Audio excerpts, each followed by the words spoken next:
په هرات ولایت کې د ورېښمو اوبدنې بازار ټکنی شوی دی.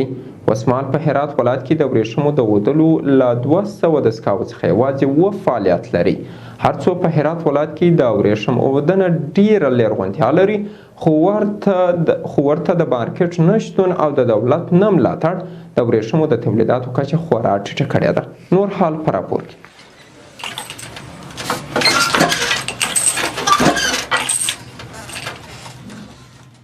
همدلته د هرات د ابریشم اوبدلو یوه کارخونه ده.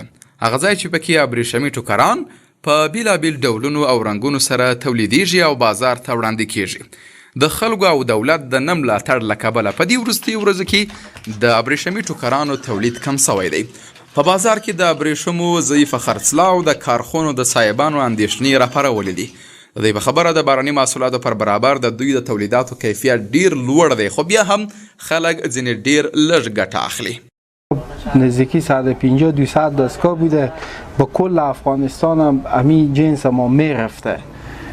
اون زمانهایی که ما یا به دنیا نبودیم یا به چه بودیم به حسابی کار رونق زیادی داشته. وقت همین جنس پاکستانی آمده، یکم قیمت‌های ارزونه، نسبی کسب کم شکست خورده. چون په دې کارخونه کې د ابریشمي ټوکرانو څخه ډول ډول کتاني پټوان په لوړ کیفیت سره تولیدیږي. په بازارونو کې د ورته بهرني محصولاتو شتون او د ملاتړ نه درلودل هغه ټکي دي چې دا صنعت ټکنی کړی دی. اوس د دې صنعت د کارخونو صاحبان اندېښمن دي چې دا کار به د لاسه ورکړي. ما اینجا یک چند تا کارگاه پتو بافی داریم. پتو کورکی می بافیم و پشمی و شال ابریشمی. دیگه مدت زیاد همینجا کار میکنیم. اوس مهال په هرات ولایت کې د ابریشمو له شاوخوا 200 دستګاوې یوازې ویه فعالیت لري. په همدې حال کې د پټو اوبدلو کاسبان اطمینان ورکوي که حکومت د دوی څخه ملاتړ وکړي، کولی شي چې د بهرني محصولاتو سره سیالي وکړي.